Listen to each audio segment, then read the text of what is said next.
Hello students and aspirants, welcome to onlineexams.com। আজকে বিষয়টা আগেও বেশ কিছু ভিডিও আপলোড করা হয়েছিল, তো মাঝে সময়ের অভাব বা যে কোনো কারণে আর হয়ে ওঠেনি। তো আজকে যে বিষয়টা নিয়ে আলোচ্যর বিষয় যেটা হচ্ছে ইতিহাস আর কি। ইতিহাসের অ্যানসিয়েন্ট একটা যে জায়গাটা বোর্ডে অলরেডি লেখা রয়েছে। তো যে জায়গাটা বলার ছিল যে ইতিহাস একটা গুরুত্বপূর্ণ বিষয়, বিশেষ করে ডব্লিউবিসিএস প্রিলিমসের ক্ষেত্রে। কেননা ডব্লিউবিসিএস প্রিলিমসে 25 অ্যানসিয়েন্ট বা মেডিয়াভেল এবং 25 মডার্ন হিস্ট্রির 25, তো এই 50 এবং কম্পালসারিতে থাকছে। এছাড়াও যদি কেউ অপশনাল নেয় সেক্ষেত্রেও তো আলাদা করে ইতিহাসটা পড়তেই হবে। তো ইতিহাসটাকে বাদ দিয়ে ডব্লিউবিসিএস প্রিলিম কোয়ালিফাই করাটা বিশেষ টাফ হয়ে যাবে, সুতরাং ইতিহাসটা বাদ না দেওয়াই ভালো। তো বিশেষ করে ইতিহাস অনেকের বোরিং লাগে বা ইতিহাস অস্বস্তি বা ইতিহাসটা ঠিক ইন্টারেস্ট লাগে না, এরকম তেমন কিছুই নয়। আমাদের তো ইতিহাস সাবজেক্ট নয়, তবুও যে জায়গাটা বলার আর কি, যে অ্যানসিয়েন্ট হিস্ট্রি বেশ কিছু সেকশন আছে। যেমন যে অ্যানসিয়েন্ট, অলরেডি আমরা বললাম যে অ্যানসিয়েন্টের পরে আর মেডিয়াভেল, মানে অ্যানসিয়েন্টের একটা পার্ট থাকছে যেখানে ইন্দাস ভ্যালি সিভিলাইজেশন,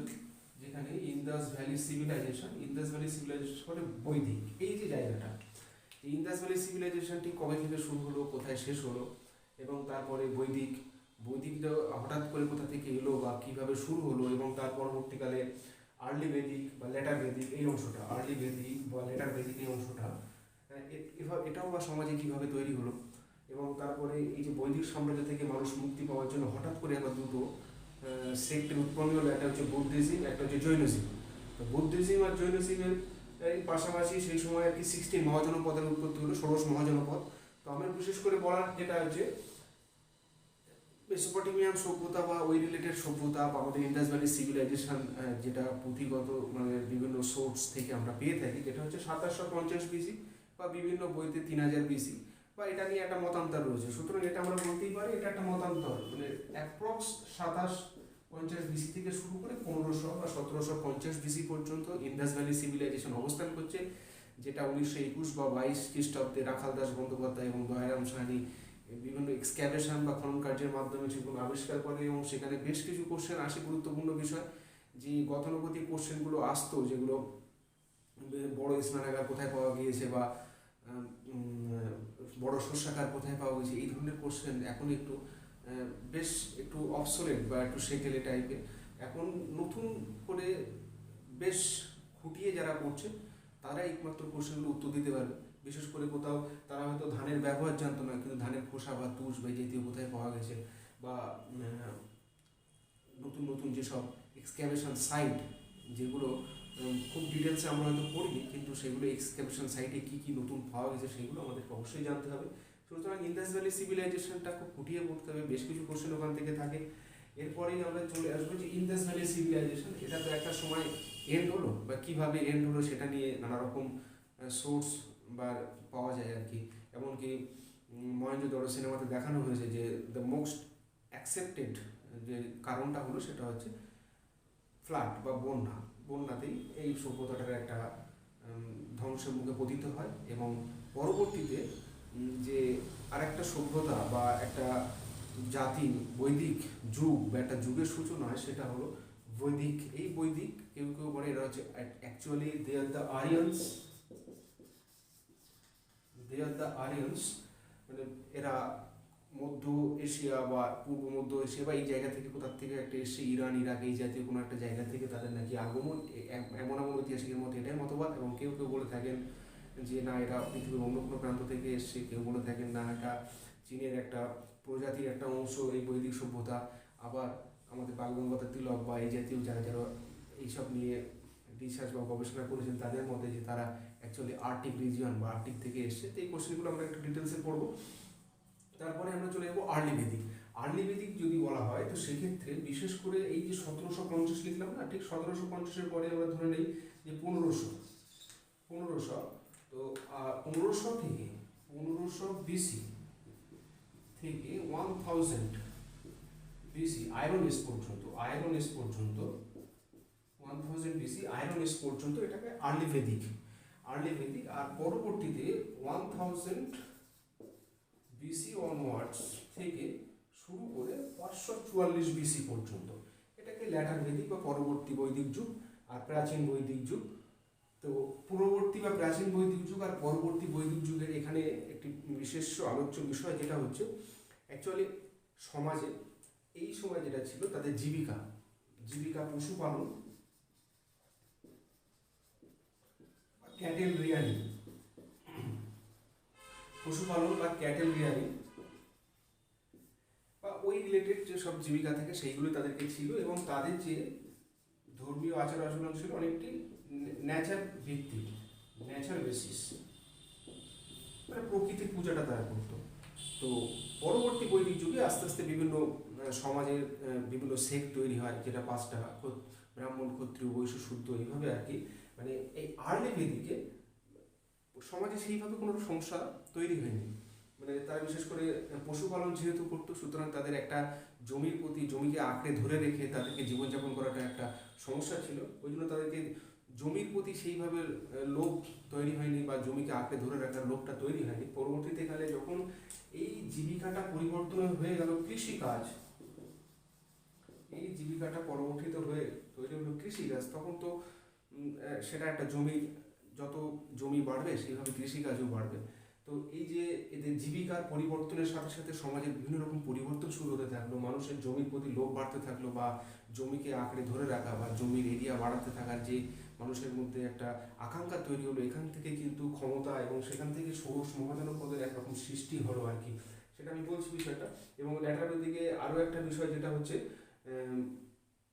তাদের যে ধর্মীয় আচারণও তারা বেশি ন্যাচার বেসিস ছিল, কিন্তু পরবর্তীকালে যেটা হয়ে গেল মেনলি মূর্তি পুজো,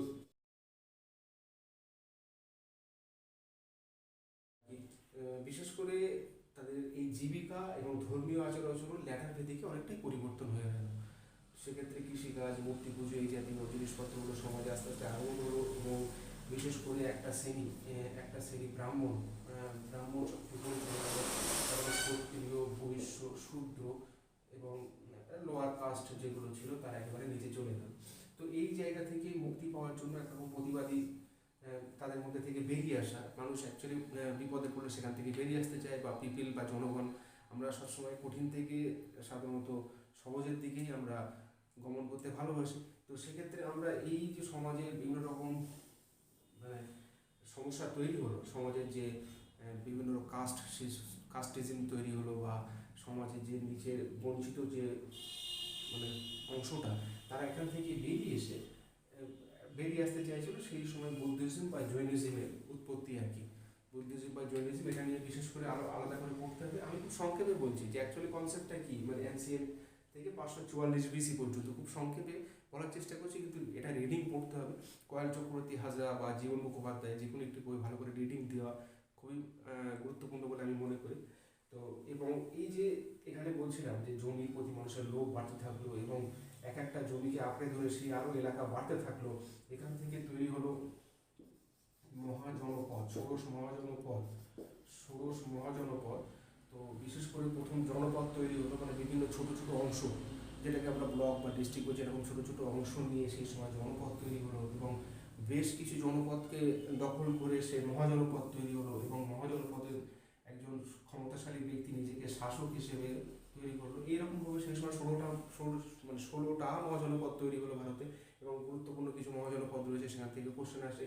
এবং এই 16টা মহাজনপদের পরে শেষে 4টে মহাজনপদ ফাইনালি এমার্জ হলো, বা 4টে মহাজনপদ চলে আসলো। এবং সেখানে প্রথম এই যে 544 খ্রিস্টাব্দে রাজা কিং বিম্বিসার প্রথম মগধের ক্ষমতায় আসীন হলো। এবং এই হর্ষঙ্ক ডাইনেস্টি, যেটা হর্ষঙ্ক বংশ, হর্ষঙ্ক ডাইনেস্টি হিসেবে প্রথম শাসক হিসেবে রাজা বিম্বিসার, এই প্রথম যদি বলা হয় কোনো রাজত্ব শুরু সেই 544 BC থেকে।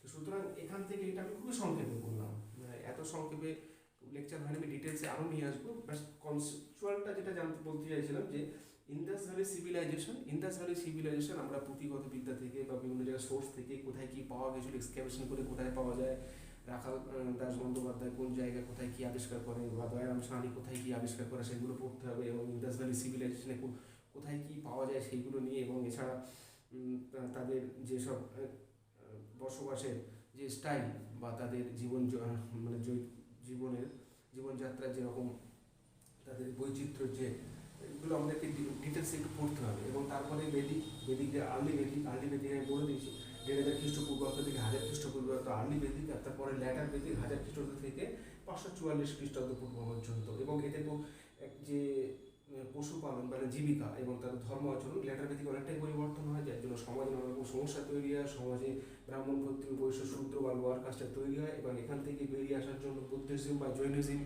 এই দুটো আবার নতুন করে একটা প্রতিবাদী আন্দোলন স্বরূপ নতুন ধর্মের উদ্ভব হয়। এইবার বুদ্ধিজম নিয়ে ডিটেলসে পড়তে হবে, জৈনিজম নিয়ে ডিটেলসে পড়তে হবে। বুদ্ধ এবং জৈন তীর্থঙ্কর, যে 24টা তীর্থঙ্কর, তাদের সেই রিলেটেড কিছু ডিটেলসে পড়তে হবে। বা সেখান থেকে 16টা মহাজনপদ নিয়ে পড়তে হবে। তার পাশাপাশি 544 খ্রিস্টাব্দে প্রথম কোনো রাজার রাজত্ব শুরু হচ্ছে, এখান থেকে আমরা এনসিয়েন্ট হিস্ট্রি পরপর শাসক ধরে ধরে পড়তে হবে এবং পাশাপাশি প্যারালাল সাম্রাজ্যও পড়তে হবে। তো আমি ডিটেলসে একটা সংক্ষেপে বলা যেতে পারে এটা একটা ভূমিকা আমি দিলাম, ডিটেলসে আমি আরও নিয়ে আসবো।